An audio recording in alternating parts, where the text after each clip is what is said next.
Eu sempre desejei, né, ter filho, aumentar a família, fortalecer a resistência. Agora eu só quero falar de filho com 3 meses dentro da barriga. A partir do momento em que eu tive essa confiança na atriz que eu sou, sabe? Tipo, tá tudo certo, porque às vezes o medo é por outros motivos. Já fiz muita dieta maluca, já tomei remédio para emagrecer, já tive rebote, fiquei com depressão depois por conta do remédio. E assim, isso não vale.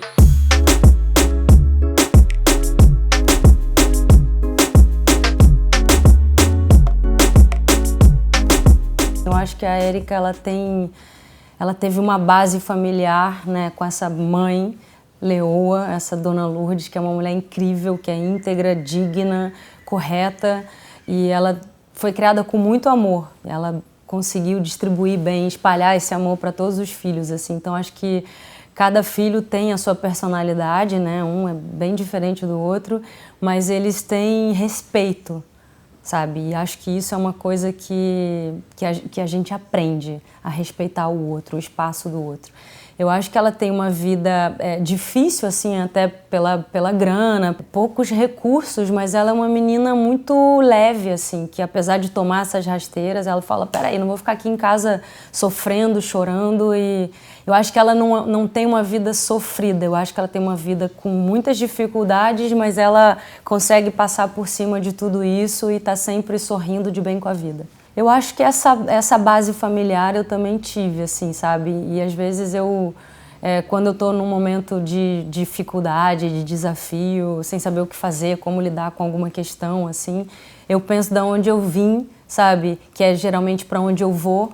E aí vou para Paraty, vou encontrar minha avó, minha mãe. Eu venho de uma família de mulheres muito fortes, assim, sabe? Trabalhadoras, batalhadoras, guerreiras, assim. Então eu sempre falo, pô, não é possível, eu sou neta da Marinês, sabe? Como que eu não vou dar um jeito de resolver esse problema, sabe? A minha avó parece muito com a Dona Lourdes também em algumas questões, ou um jeito de falar, sabe? E a vida é assim, se eu for ficar esperando tá tudo bem para sorrir para a vida, nunca vai dar certo, sabe? Porque sempre tem alguma coisa que a gente precisa melhorar ou resolver. Acho que acabou o conflito, acabou a vida, sabe? Então isso é uma coisa que nos acompanha. E aí vale prestar atenção na forma como a gente lida, né, com tudo isso, assim. Posou um bem-te-vi lindo ali. Me emocionou o bem-te-vi. É muito louco. Eu nunca vivi uma situação dessa, eu nunca me percebi. Acho que hoje em dia, como a gente fala mais sobre tudo isso, fica tudo mais claro, você identifica muito mais rápido. E até amigas ou pessoas que estão passando por alguma coisa e quando abrem, trocam, falam, opa, sabe, isso é abuso, isso não pode. A gente está mais consciente do que da onde acaba o limite, sabe? Agora vai entrar o bem-te-vi, assim, eu estava esperando a deixa. Eu fui criada pelo meu avô. Junto com a minha avó. Minha mãe foi mãe aos 16 anos, super novinha. Meu pai foi embora quando eu tinha 1 ano de idade e eu fui criada por uma mãe adolescente pelos meus avós.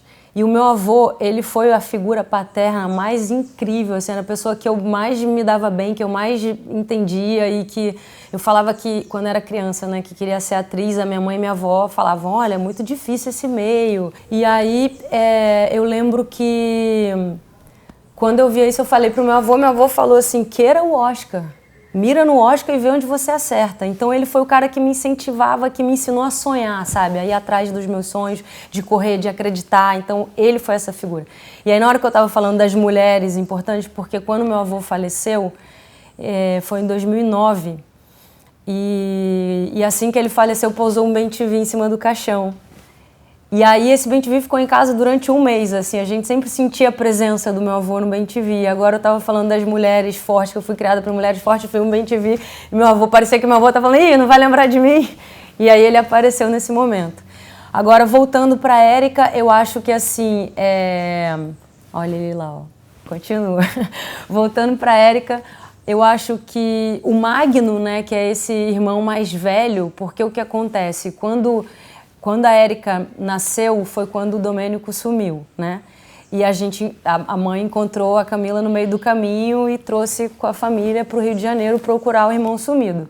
A gente tinha o Magno, que já era um irmão maiorzinho, assim, quase mais pré-adolescente, que tem até uma ligação maior com a Lourdes. Então ele de uma certa forma, ele cumpre um pouco essa figura paterna, assim, ele é um cara que a mãe conta também, então eu acho que isso não fez falta, assim, eu acho que para nenhum dos filhos, sabe?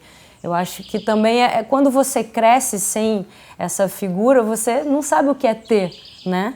Então eu acho que assim, eu não tive a presença física do meu pai, ele não, mas eu tive o meu avô, então essa é a referência. Então eu acho que para Érica talvez seja um pouco o Magno, essa pessoa, esse homem, sabe, que representa esse lugar talvez do pai, mas eu acho que também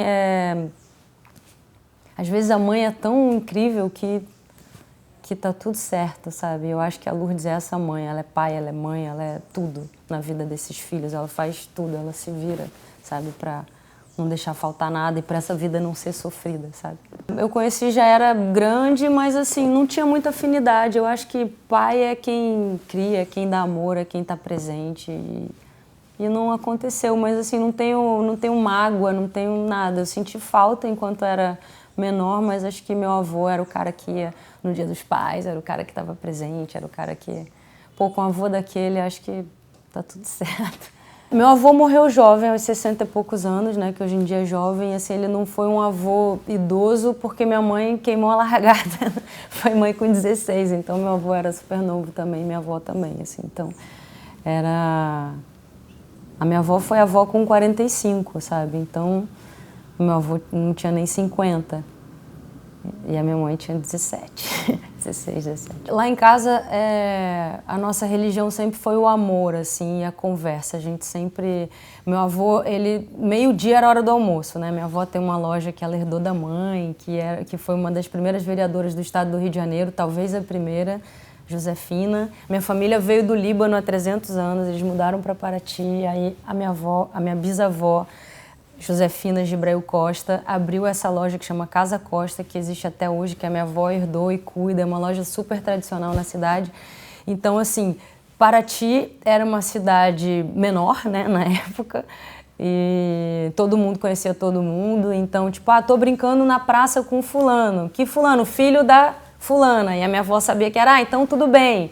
Então, todo mundo sabia, vou na casa do meu amiguinho tal, aí todo mundo se conhece. A cidade era muito tranquila, a gente dormia com as janelas abertas para entrar um ar, né, no centro histórico, então não tinha esse perigo de hoje, trancou a porta, vê se não sei o que, sabe? Era tudo com travessão, mas para a porta fechar, não tinha mais trava, mais preocupação e câmera, não tinha nada disso.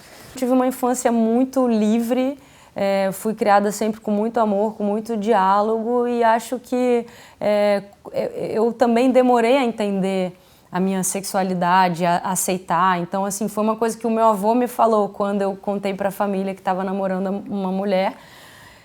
A família falou, nossa, mas espera aí, calma aí, como assim? Você sempre namorou meninos? Teve aquele estranhamento no início. O meu avô falou, olha, tá tudo certo, você demorou 20 anos, acho que eu tinha na época, para entender isso, para se aceitar e para conseguir viver de uma forma tranquila. E assim, a sua mãe e a sua avó vão levar o tempo delas, é importante que todo mundo se respeite, você não está fazendo nada errado.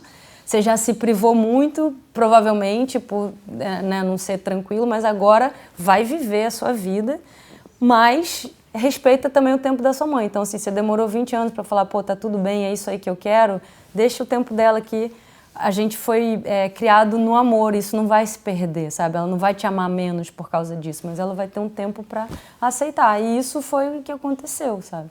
Depois ficou tudo bem. Eu vim de Paraty, né, uma cidade pequena, eu não conhecia ninguém que trabalhava com isso, eu não sabia nem como chegar. E eu lembro que muito pequena, assistindo televisão, porque assim, a minha mãe e minha avó assistiam novelas e o meu avô assistia jornal. Então assim, entre a novela das 7, que geralmente minha avó e minha mãe chegavam da loja, porque a minha mãe também é sócia da minha avó na loja, elas chegavam em casa e ligavam a TV. Aí entrava o jornal. Aí meu avô, Zé, o jornal. Aí meu avô assistia o jornal. Aí acabava o jornal e falava, começou a novela. E aí eles sempre alternavam. Aí uma vez eu, criança, devia ter uns 6 anos, estava assistindo televisão com a minha mãe e com a minha avó. Aí eu falei assim, mãe, você acha que meu pai assiste novela ou jornal? Aí ela falou, olha minha filha, eu acho que ele assiste Eu acho que ele... Eu falei, mas você acha que ele sabe quem são essas pessoas que estão aí dentro da novela, os atores? Aí ela falou, provavelmente, né? As pessoas, eu falei assim, então eu vou entrar aí, ele vai aparecer e vai voltar. E aí eu botei na cabeça que eu ia fazer televisão e que eu ia ser conhecido, que meu pai ia voltar. E aí eu saí de casa aos 14 anos, eu fui morar em São Paulo com a minha tia, que era a única irmã que a minha mãe tinha. Ela faleceu num acidente de carro, eu fui parar num pensionato de freira. Aí eu fui morar, aí eu quebrei a perna, não tinha como andar até o ponto de ônibus para pegar ônibus. Eu fui morar na casa de uma professora de biologia. Então assim, eu tinha um foco que tipo tudo ia dar certo, sabe? Então eu fui indo atrás do meu sonho e vivendo isso e tal, até que eu fiz a primeira novela, meu pai apareceu, mas assim a gente não tinha assunto, sabe? E a gente até tentou desenvolver, mas não tinha assunto, assim, não dava. Já não era mais pai, eu já estava criada, já estava pagando as minhas contas, já não tinha isso. Mas isso foi uma coisa que me ajudou a viver isso. Então, assim, eu já estava no lucro de ter conseguido conquistar esse sonho. Então, assim, imagina para uma menina que veio de Paraty, que foi vivendo, sobrevivendo, pulando de casa em casa, de repente, aí eu consegui uma bolsa no curso do Wolf Maia, em São Paulo, e aí eu tinha 15 anos, tinha perdido a minha tia, estava passando um momento super difícil, eu lembro de fazer uma cena, ele falou assim, nossa, que menina incrível, eu só estava lidando com aquela dor, com aquela perda da minha tia, com tudo, e ali ele viu em mim uma possibilidade, e aí fui fazendo o teste, fui seguindo, ele lembrou de mim em Cobras e Lagartos, anos depois, e eu sempre quis morar no Rio. Só que a minha mãe falava, você só vai para o Rio quando você puder pagar suas contas, porque ela achava que no Rio, eu tinha mais amigos no Rio do que em São Paulo, então minha mãe falava, você vai ficar indo para a praia, vai ficar saindo com os amigos e não vai estudar ou fazer o que tem que fazer de fato. E aí eu vim para cá para fazer Cobras e Lagartos em 2006, que o Wolf tinha me convidado. E aí, dali eu fiz Dolores Durano por toda a minha vida, que super abriu portas. Aí a Sandra Werneck estava fazendo o teste para fazer Os Sonhos Roubados, do filme dela.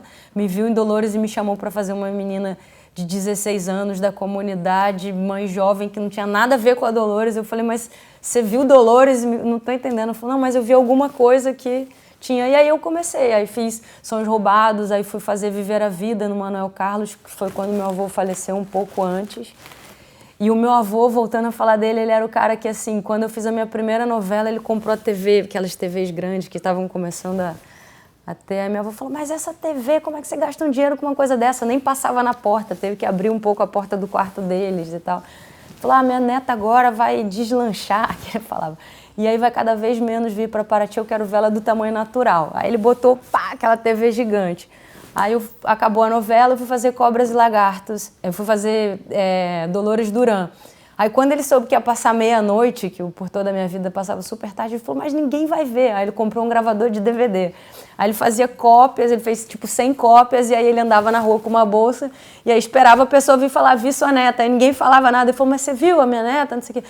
Não vi, mas passou ontem, que foi muito tarde, mas eu tenho uma cópia. Aí ele ia distribuindo cópias, né?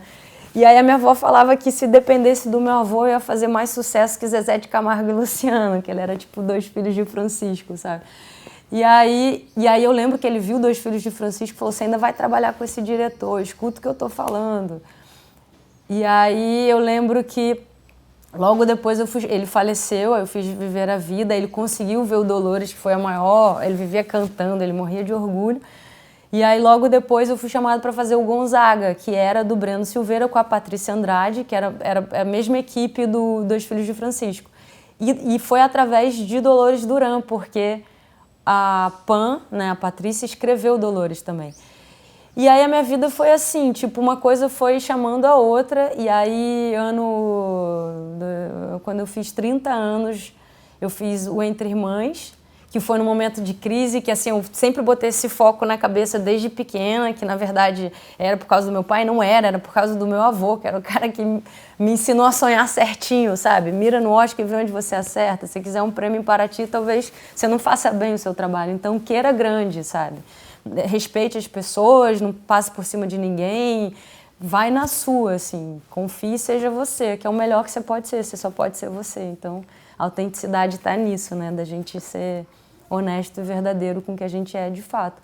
E aí eu comecei a fazer, aí eu fiz o Entre Irmãs, aí foi indo, e aí de repente, acho que também por conta do Entre Irmãs, eu já tinha tido algumas oportunidades de fazer filme fora, só que o meu inglês era, tipo, muito ruim. Eu ia ter que decorar e trabalhar muito o meu sotaque, então nunca foi o meu foco. Talvez se tivesse sido, já teria feito 2 filmes, outros que já tinham me chamado. Um era para fazer Irmã da Penélope Cruz, assim, eu tipo, caramba, eu vou ter que falar que...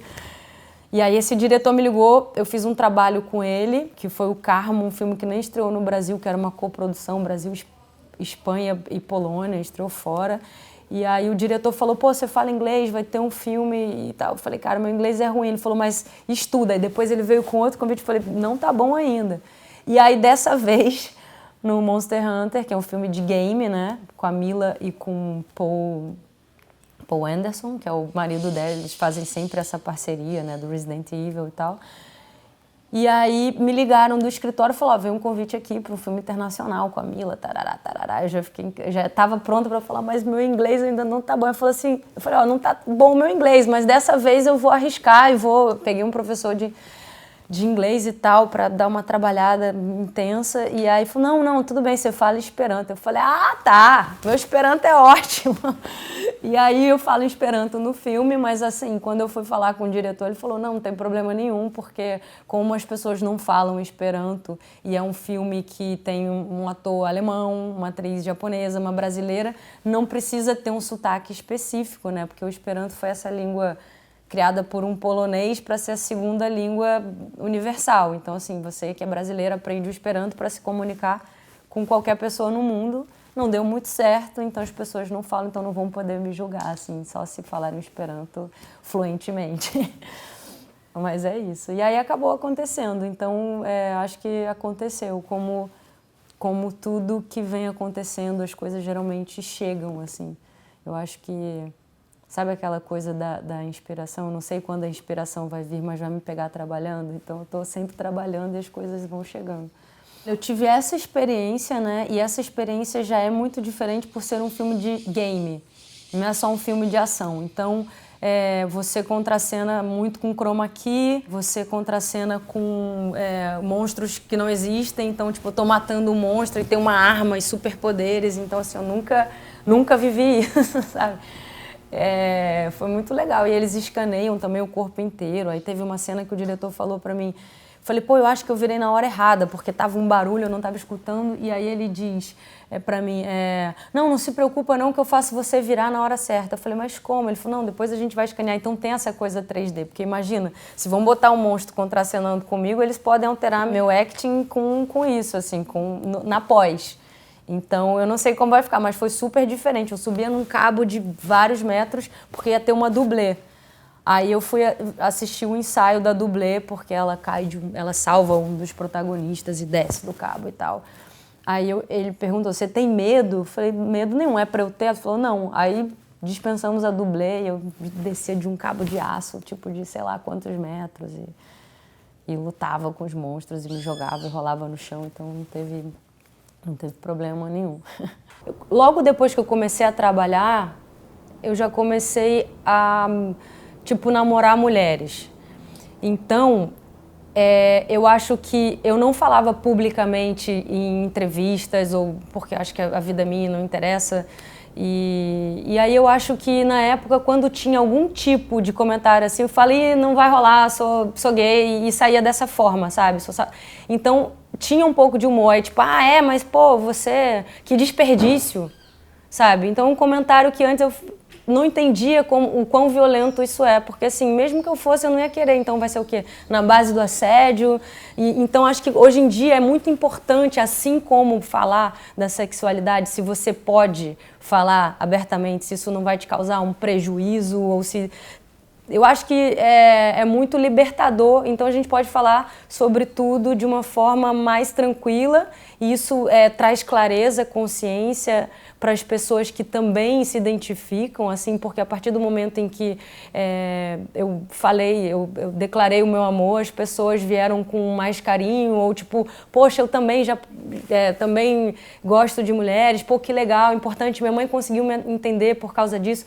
Então eu acho que quanto mais a gente fala abertamente sobre o que nos faz mal, o que nos aprisiona, ou tipo, eu não posso ser quem eu sou, ou eu passei por isso, mais você mais vai ficar natural, mais vai ficar leve e as pessoas vão começar a ter medo antes de assediar, de fazer um comentário. Então é preciso falar sobre o assunto para trazer a consciência e falar, isso está errado.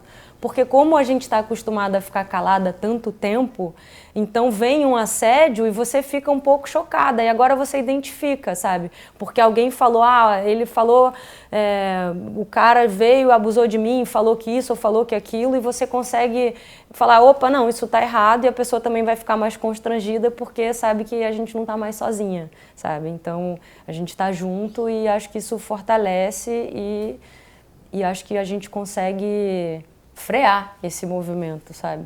Isso acontece em rede social, isso acontece no trabalho, isso acontece em qualquer lugar, sabe?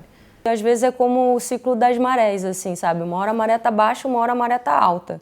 Então eu acho que, assim, para várias mulheres que começaram lá atrás, que as atrizes eram tidas como, sabe, garotas de programa, que, enfim, que eram putas, que eram isso, que todo o preconceito, tudo que elas lutaram para isso ser uma coisa como trabalho. O que você faz? Teatro? Não, eu sei, mas você trabalha com o quê? Sabe? Eu tenho a sorte de hoje conseguir viver do meu trabalho, sabe, de me sustentar dessa forma, mas eu tenho muitos amigos e amigas que, assim, estão passando dificuldades e que isso já acontecia lá atrás, que, sei lá, ficava sem trabalho, ia trabalhar em shopping, ia trabalhar isso, ia trabalhar aquilo. Eu acho que com a internet, com tudo isso, tem muita coisa mudando, né? Você tem outras formas, hoje em dia tem youtuber, e tem coisas, e tem public post, e tem isso e tem aquilo, então tá tudo ficando meio misturado. E eu acho que ao mesmo tempo que tem essa perseguição, é importante a gente se posicionar, a gente, enquanto artista, assim, porque às vezes você é atacado por se posicionar ou por não se posicionar. Você não vai falar nada, então, assim, eu acho que você tem que saber o que você está falando, o que você acredita, o que você defende. Então, pô, eu vivo do cinema e aí eu vejo o que está acontecendo e não vou falar nada, não vou me posicionar. Sabe? A gente tem que lutar por tudo isso, assim, por essa galera que está chegando, por essa galera que já fez tanto por nós, sabe? Então eu acho que é fundamental e a gente não está vivendo um momento relax, sabe? Longe disso. Eu estou numa posição de privilégio, né? Eu estou emendando um trabalho no outro, eu fiz um filme internacional, eu estou fazendo uma novela das 9, eu sou embaixadora de uma marca super legal, que eu super me identifico, que é a Reebok, que é de esporte. Eu treino, então, assim, eu acho que é difícil eu falar, mas não dá para negar que está acontecendo o que está acontecendo do meu lado, com os meus amigos, e tá na nossa cara, sabe? Mas você considera que uma atriz, no caso a Regina Duarte, que hoje assume uma pasta da cultura, ela pode mudar alguma coisa para melhor? É quem está nesse lugar e a gente precisa dessa pessoa para lutar pela nossa cultura, sabe? Então eu espero que sim. Eu me cobro muito, assim como quase todas as mulheres que eu conheço e principalmente as mulheres que estão no ar. Eu sempre brinco assim, nossa, mas você tá magra? Eu falo, a TV de plasma tá cada vez mais estreita, né? Então a gente tem que entrar ali dentro. Só que eu acho que o mundo tá mudando, sabe? E eu acho, eu nunca cobrei do outro, ou de uma namorada, ou de uma mulher, ou de uma pessoa que eu contraceno, ou de uma outra atriz, de ficar olhando e falar, tá... Sempre me assusto quando eu vejo algum amigo falando, não, eu queria dar uma emagrecida, porque eu tô meio inchado. Eu falei, gente, e às vezes eu me vejo nesse lugar também, porque é muito cruel e hoje em dia existe Photoshop, aplicativos e coisas e sempre é tipo foto que eu posto e fotos que me marcam, sempre tem uma diferença, sabe? E com vídeo isso é mais difícil de acontecer porque a gente ainda não tem um aplicativo de vídeo que você vai tratando todos os problemas. Então, geralmente você vê uma foto e você vê no vídeo e fala, não tá tão, mas é foto, é ângulo, é um monte de coisa. Então eu acho que assim, eu já, hoje em dia o que eu mais priorizo e o que eu mais valorizo é a saúde, sabe? Porque eu já tive muito mais magra, já tive muito mais sarada, já tive talvez muito mais bonita para um padrão de beleza. E eu não estava bem, eu não estava feliz. Então, assim, entrava por aqui e saía por aqui. Ah, como você tá linda, como você tá linda, nossa. E eu falo, pô, você não sabe o que eu tô fazendo pra estar linda desse jeito. Então, assim, já fiz muita dieta maluca, já tomei remédio para emagrecer, já tive rebote, fiquei com depressão depois por conta do remédio. E, assim, isso não vale, porque a vida é muito rápida, passa muito rápida. E, às vezes, eu vejo pessoas muito preocupadas em estar magra ou estar gorda, e daqui a pouco começa a ter uma ruga, começa a envelhecer, aí começa a fazer isso. Então, assim, isso não vai passar. Então, se a gente não tiver prazer em viver, em estar presente no tempo, no trabalho, no diálogo, na conversa, a vida vai passando. Quando você vê, você ficou a vida inteira, sabe, aí tomando remédio para emagrecer, aí toma remédio para sair da depressão, aí toma remédio para isso, aí faz uma dieta, aí passa fome, aí quer sair com os amigos e não toma cerveja porque não quer engordar. Então, hoje em dia, eu tenho uma vida muito mais feliz, assim, e cuido muito da minha saúde. Hoje, com as dietas, eu aprendi o que faz bem, o que faz mal, como comer de tudo e ter um equilíbrio, né? Eu acho que a virtude está no meio, assim. Então, eu cuido muito disso e aprendi a ter prazer pelo esporte, que foi uma coisa que o Jun me ensinou, que eu perdi ele, ele faleceu ano passado, mas eu lembro de chegar no Jun em 2014. E aí falei pra ele, falei, cara, eu quero secar, eu quero emagrecer. E ele falou, quanto tempo eu tenho? Aí eu falei, tem uns 3 meses, 2, sei lá, porque eu ia começar uma novela. Ele falou, olha só, a gente vai começar treinando 2 vezes por semana no máximo. Eu, como? Às vezes eu treinava 5 vezes por semana, não chegava no resultado, como que eu vou conseguir em 2 dias? Ele falou, se você chegar com essa ansiedade para perder logo, você pode acabar comendo mais, treinar muito, sentir fome, se machucar, a gente vai ganhar no descanso. Então, assim, vamos organizar esse treino junto com uma alimentação. E aí eu comecei a ver que não doía, sabe? Pelo contrário, era prazeroso, porque eu descansava. Eu lembro que tinha treino que às vezes eu treinava sexta-feira com ele. Eu achava que ele ia pegar água no final do treino, ele vinha com uma cerveja gelada, falou, toma uma cervejinha. Eu falei, não, mas eu vou engordar. Ele falou assim, cara, toma uma cerveja só pra você relaxar, você treinou pra caramba, isso não vai te fazer mal. E aí eu comecei a ver que a vida era muito mais, podia ser muito mais feliz, sabe? E hoje em dia eu não consigo ficar sem treinar. Antes eu ia me arrastando, ai que preguiça, ai que saco, vou ter que treinar, meu Deus, sabe? Então eu achei um lugar de treino legal, eu vi que tudo bem, que, sei lá, passar um final de semana, beber, comer fritura, comer isso, comer aquilo, e depois eu tinha o meu treino na segunda-feira, ia voltar para o cotidiano e ia estar tudo certo.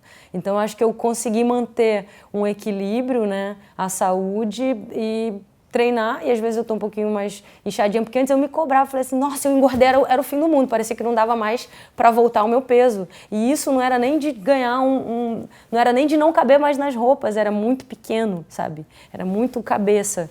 Então, hoje em dia eu vejo essas mulheres empoderadas que conseguem postar foto de biquíni com corpo natural, sem usar o Photoshop, sabe? Esse movimento corpo livre é a coisa mais emocionante. Talvez se tivesse um movimento desse, eu teria sofrido muito menos lá atrás, sabe? Então, eu acho que isso está tendo um movimento muito importante, assim, sabe, do amor próprio, de saber que isso é normal, sabe? Eu ainda não tenho tanto esse relaxamento de, tipo, ver uma foto minha em que a barriga tá dobrando e postar. Eu evito, sabe? Ainda tem uma coisa. E a minha barriga é uma barriga normal e super pequena, sabe? Então isso é uma coisa que eu tô buscando, assim, de, tipo, tá cada vez mais tranquila com isso. Eu acho que isso tá mudando muito em todos os lugares, assim, porque antigamente eu achava que depois que eu me assumisse que não ia mais me chamar para fazer uma personagem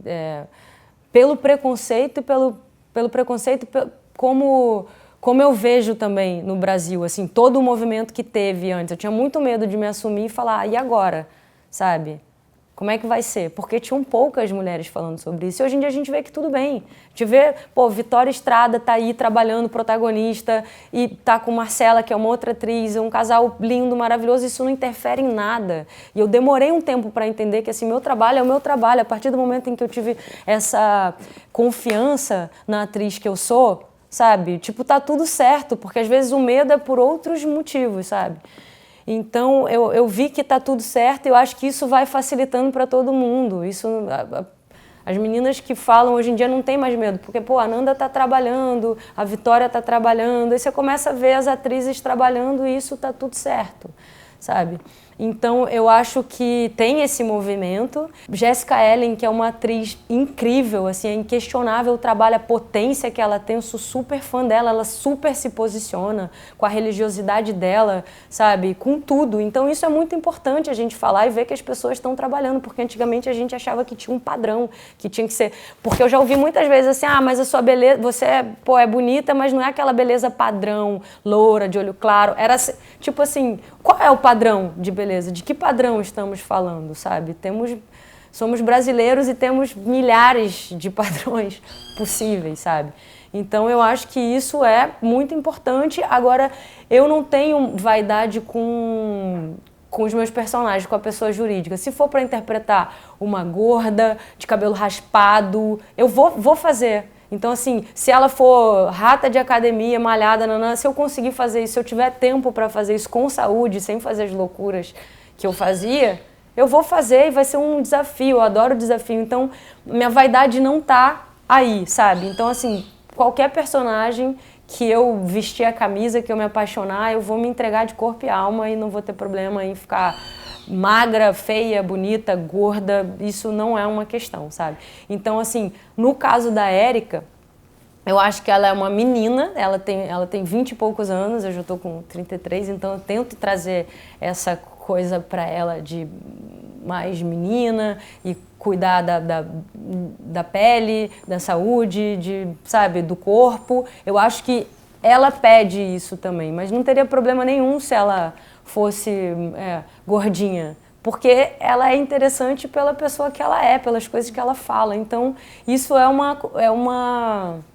Eu estava outro dia fazendo uma cena que eu estava com uma calça jeans de cintura alta e ela era bem apertadinha. Então, quando eu estava em pé, estava tudo certo. Quando eu sentei para ensaiar, eu estava apertada. Aí no ensaio eu abri o botão.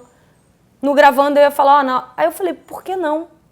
Era uma discussão com o Raul, um papo com ele. Aí eu peguei e abri o botão para conversar com ele, sentei na cama e eu respirei melhor, eu fiquei mais à vontade. Então é uma coisa de você estar à vontade. Eu acho que a arte acontece no relaxamento. Então, se você estiver bem com o seu corpo, estando gorda, magra ou qualquer coisa, mas se você está bem, o que eu não acho legal é quando você não está confortável. Porque às vezes, deu uma engordadinha, mas não estou me sentindo bem, aí não fica natural, sabe? Eu já fiz, por exemplo, Febre do Rato, que eu fui conversar com o Cláudio Assis, que é um filme super premiado, um filme incrível, preto e branco, fotografia do Valtinho Carvalho, quase tudo plano sequência, tem uma trilha incrível. E eu topei fazer o filme. E aí eu lembro do Cláudio Assis falando no começo, mas, pô, às vezes eu mudo, eu não sei como eu vou dirigir e tal. Tinha um manifesto no 7 de setembro que a gente filmou na Rua da Aurora, no centro de Recife, e eu fiquei nua. E chegou um camburão, iam prender a gente porque a gente tinha autorização para filmar, mas não tinha autorização para filmar nu às 4 da tarde no centro de Recife. E eu fui nesse, pô, sou artista, vamos lá. E eu lembro do Cláudio brincando, você que é atriz de novela, não precisa tirar a roupa não, pode ir assim. E eu falei, o quê? Vou tirar, fui, sabe? Vamos lá, direito de errar. E aí tinha a ver. Mas assim, tinha a ver, não é porque o diretor me desafiou, é porque eu achava que cabia. Aquela personagem era irreverente, foi até com Irandi Santos, e a gente passou, foi uma experiência incrível, sabe? Então, foi o que eu disse, eu não tenho problema em tirar a roupa do personagem a partir do momento em que eu vesti essa roupa, sabe? Eu não tenho esse pudor, eu não tenho esse preconceito, mas assim, se for uma coisa só para tirar, aí eu vou negociar, falar, cara, precisa. Vou tentar vir com os argumentos e ver se funciona ou não funciona. Mas eu já neguei, por exemplo, um filme que me chamaram, me mandaram um roteiro e eu quis tanto fazer o personagem da outra atriz que quando me falaram, eu falei, olha, eu não vou fazer não. Aí me perguntaram por que você não gostou, eu falei que eu gostei muito mais do outro e eu não quero contracenar com uma atriz que está fazendo uma personagem que eu desejei, porque aí eu posso trabalhar a minha inveja, sabe? Eu não tô afim de sentir inveja ou de ficar... Então, foi uma coisa que eu falei, é melhor não, e abrir o jogo, sabe? Porque eu acho ruim você... Se eu puder evitar, porque a inveja é um sentimento que todos nós sentimos. Então, assim, eu estava cobiçando o papel da próxima, eu não achei saudável pro filme, sabe? Eu não ia fazer tão bem, acho que possivelmente outras atrizes poderiam ler aquele personagem e fazer com muito mais amor e paixão do que eu, e eu trabalho dessa forma, eu acredito nisso, sabe? Você voltaria a posar nua? Cara, assim, hoje em dia eu não penso nisso, assim, não é uma coisa, foi uma pergunta que você me fez agora, mas eu não me arrependo nem um pouco da minha Playboy, eu tenho o maior orgulho, eu acho que fiz em Cuba, acho as fotos lindas, adoro o trabalho do Bob Wolfson e eu não pensei em Nanda nua, sabe? É muito mais fácil para mim pensar em personagens. Então, na minha cabeça eu criei numa personagem cubana e aí a depilação foi super polêmica e depois eu falei, pô, jamais faria bigodinho de Hitler na terra de Fidel. Então, assim, teve uma história, sabe? Teve uma história, então assim, foi legal de contar essa história, e eu lembro de passar na rua indo pra locação, falei, olha essa barbearia, eu falei pro Bob, aí ele falou, pô, que legal, eu falei, vamos fazer aqui, ele falou, aí eu fui tirar a foto, aí ele foi pedir pra tirar, todo mundo falou, não, deixa todo mundo aí, as pessoas não sabiam, tava com o roupão, sentei, ele viu a luz, viu a foto, eu tirei o roupão, ele deu 2 cliques, os caras olharam na hora, ele falou, não olha, não olha, não olha, eles estão meio tensos. Mas assim, foi uma experiência muito legal, e isso já tem muito tempo, foi num outro momento da minha vida, num outro momento da minha carreira, num outro momento do país, da história, do feminismo, sabe? Então eu acho que assim, foi muito legal de fazer, sabe? Comprei meu apartamento, tipo, tudo certo, não tenho nenhum arrependimento. Mas hoje em dia, assim, se você me dá um bom motivo, talvez eu não vejo por que não. A primeira pergunta que eu faço quando vem qualquer convite é por que não? Se eu tiver muitos motivos para negar, vai ser não. Mas na dúvida, geralmente não. Mas quando eu tenho mais motivo bom, eu vou. O bom motivo na época foi, de repente, a grana? Não, foi fazer. Foi fazer a Playboy. E eu lembro que teve uma outra coisa também, que publicaram uma foto do Febre do Rato em que eu tô nua. Eu tinha recebido, eu estava fazendo Salve Jorge, que era uma personagem que era traficada, passava por tudo aquilo.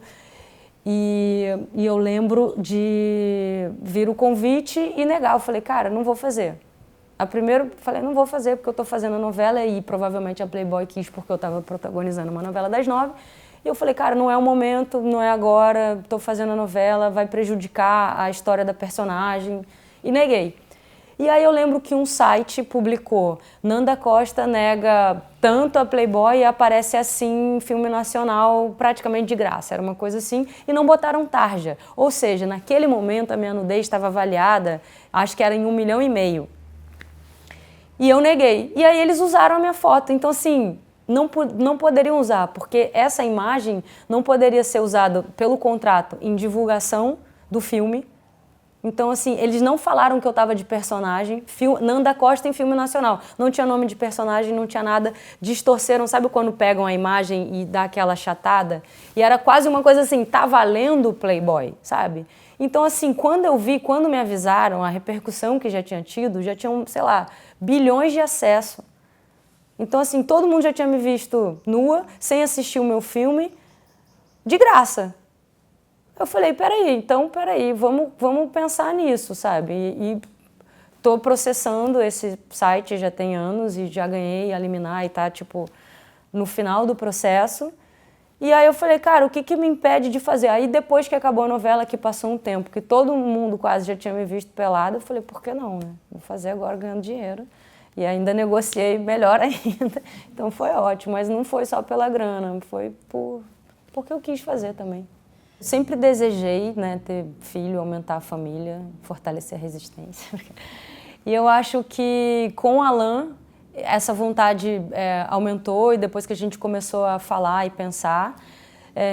E aí é fato que assim, né, os óvulos vão envelhecendo e se a gente tem a chance de poder congelar e adiar um pouco mais ou por um trabalho que chegue, a gente não sabe o dia de amanhã. Então, assim, querendo mais tarde, eu acho que é importante quem puder, porque não é um tratamento barato, né? Você poder congelar. Então, assim, é um luxo você poder.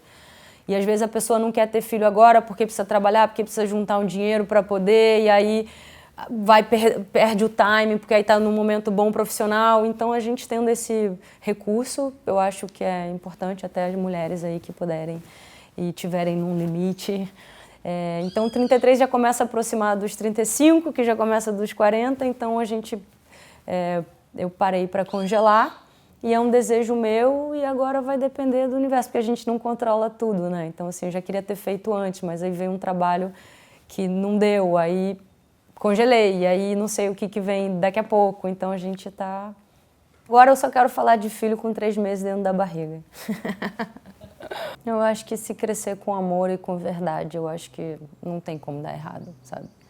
Porque é isso, se você perguntar para um filho de 2 mães que foi criado com todo o amor do mundo, com todo o respeito, com toda a dignidade, como é ser filho de 2 mães, ele vai te responder, eu só sei ser filho de 2 mães, porque para mim é isso, sabe? Eu não sei como não ser filha da minha mãe, da minha avó e do meu avô, sabe? É o que eu imagino, mas é a minha vida, é a minha configuração familiar, sabe? Então, às vezes eu vejo uma pessoa criada com mãe, pai, tudo direitinho, como é a família tradicional brasileira, aí o pai é violento, tem uma relação abusiva com a mãe, aí bota o filho de castigo ou bate no filho porque o filho é gay. Então, pô, eu vou acreditar nesse... Por que eu vou acreditar, sabe? Num formato que é o certo. Para mim, o certo é respeito, amor, carinho, verdade, clareza, dignidade, sei lá. Para mim, o amor, a família é isso. Assim, às vezes é família de amigos. Você não tem ninguém, você é criado num lugar que sua família, quem você chora, quem você conta na hora da dificuldade, na hora da alegria, é um amigo. Então, minha família pode ser meus melhores amigos. Eu acho que quando são 2 mulheres, acho que essa força ainda é maior. Eu acho que a gente fala, eu acho que é mais complexo, às vezes não é tão prático, né? Você tem uma relação mais profunda. É só quando o homem começa a falar disso, é só você ver, tipo, numa relação hétero do homem, tipo, eu vou jogar futebol, deu um problema, deu uma DR, aí quer resolver, e a mulher fica, não, cara, vamos conversar, vamos tentar resolver esse problema. E geralmente claro que assim, estou generalizando também, tem mulheres que são super práticas tanto quanto e não conversam, não gostam de conversar sobre isso, mas geralmente tem um lugar de diálogo, vamos entender, tá de TPM, vou esperar passar e aí daqui a pouco a gente vai você esfria a cabeça. Então acho que tem mais jogo nesse lugar, sabe? Eu acho que nada é mais fácil para a mulher, nem negociar cachê, nem negociar salário, nem conseguir ser boa no que a gente faz. Pô, Alan vem, por exemplo, o exemplo da Alan. Alan é percussionista baiana, vem de um ambiente que os músicos, tipo, ela é super precursora, sabe? Lutou muito, então assim, ela teve que ser muito maravilhosa no que ela faz para não botarem um homem que era mais óbvio. Então, assim, ela quase tinha que ser melhor do que os homens para se destacar, sabe? Então, assim, a gente tem que ser muito incrível no que a gente faz para a gente conseguir aumentar o nosso salário muitas vezes, ou negociar, ou virar chefe, sabe? Geralmente a gente consegue virar chefe, mas sempre tinha um homem ali naquele espaço. Então, assim, eu acho que eu acho que assim, a gente tem uma força absurda, né? A gente, passa por coisas que os homens nem imaginam, como um ciclo menstrual, os hormônios, as oscilações do humor que vem por conta disso, e cólica, e gravidez, e o parto, e a mulher é muito poderosa. Então, assim, não sei se é mais fácil, eu acredito que seja mais difícil, porque eu acho que o que acontece muito é o machismo. Então, assim, o preconceito, até o que os homens falam, 2 mulheres, que desperdício, ou o próprio fetiche, sabe, ou desrespeito nesse lugar. Então, assim, eu vejo homens, até amigos, com dificuldade de se assumir pelo preconceito, sabe? Então, geralmente, quando eu tenho algum amigo gay, geralmente fala que é bi. E assim, os bis têm muito preconceito, isso existe também, mas às vezes é gay e fala que é bi, e aí, às vezes, tem até amigas que falam, eu sou só hétero. Eu falo, talvez você seja bi não praticante, sabe? Porque às vezes você não teve a oportunidade ou não tem o desejo, mas poderia, em algum momento da vida, se apaixonar. Então, assim, não se feche tanto, sabe? E a gente não sabe, porque às vezes você se impede de viver uma experiência incrível por conta de preconceito, de machismo, de qualquer coisa desse tipo. Eu acho que é o machismo, assim, é o preconceito, sabe? Muito forte. A pessoa que não quer trabalhar comigo pela forma com que eu amo, pela verdade, eu também não quero, porque eu vou estar tendo que ser uma pessoa que eu não sou. Então, assim, eu acho que o maior ônus foi me calar tanto tempo. Mas também estamos em outro momento. A onda de amor que a gente recebeu foi, assim, gigante, bem maior do que eu imaginava. E a minha paz, a minha liberdade, assim, não tinha... Eu já tinha esse desejo de falar, mas eu tinha muito medo de como seria o retorno disso, do quanto isso poderia me prejudicar pelo preconceito, por tudo. Depois eu entendi que, assim, cara, quem não quiser trabalhar comigo pelo que eu sou, então não faz sentido, porque eu vou ter que fazer uma personagem para lidar com a pessoa que vai trabalhar comigo e mais uma personagem, sabe? Seriam duas, porque eu quase fui uma personagem durante muito tempo, enquanto eu não podia... Sabe, enquanto eu ia ao cinema, e aí com a Alan, e aí chamava mais uma pessoa para poder dar uma chavada, ou sentar longe, ou pegar 2 táxis, a gente ia num lugar, eu chegava, depois ela chegava meia hora, aí uma saía antes, e aí sempre... Então, assim, imagina como não era sofrido. Então, acho que, assim, o maior ônus foi esse momento em que eu não falei, assim, nada podia ser pior do que isso. Sabe? E as pessoas querem te tirar do armário a qualquer custo e dão notas e botam maldade em tudo e ficam perseguindo, e era paparazzi às vezes na porta de casa. E aí, pô, eu fiquei sem ir, por exemplo, no Baixo Leblon durante muito tempo, sabe? Tipo, às vezes era o único lugar que tinha para comer aberto, assim, perto de onde eu morava, e eu falava, pô, melhor não, então vamos pegar o lanche, vamos comer em casa. Então isso é muito ruim, você não poder ser quem você é, você poder ter liberdade de existir e simplesmente viver, sabe? Eu que sou super da vida mais simples, gosto de ir à praia, gosto de fazer coisas... E eu não podia, assim, ou achava que não podia, sabe? Então, para mim, o maior ônus foi viver tanto tempo escondida, sabe?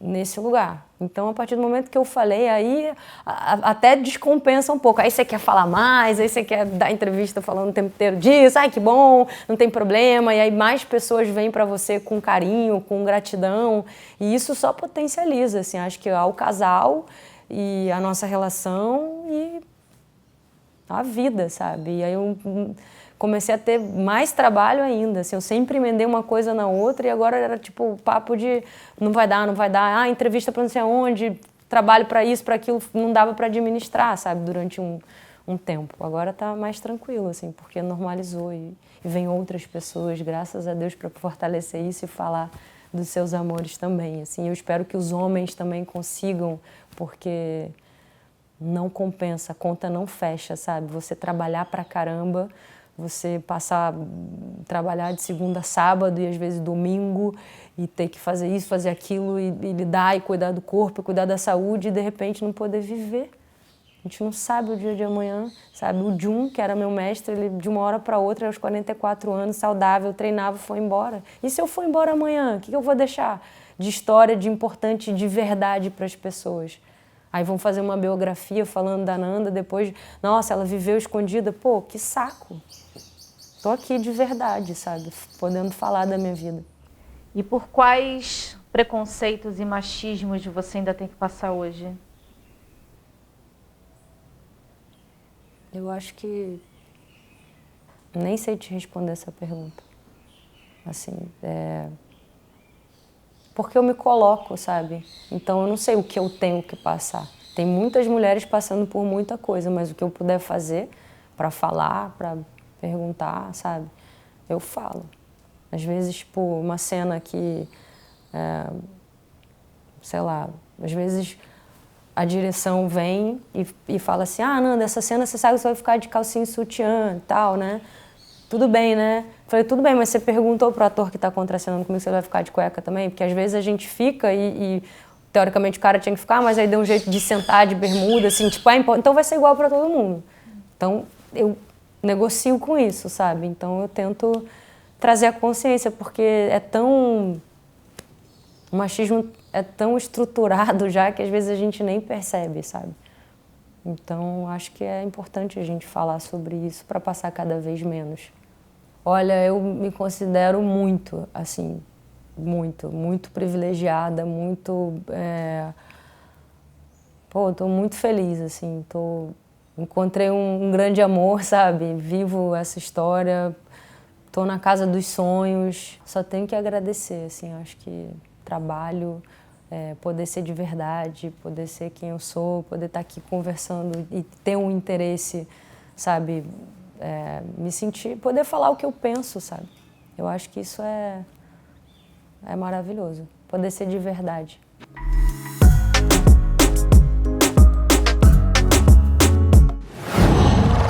Uau!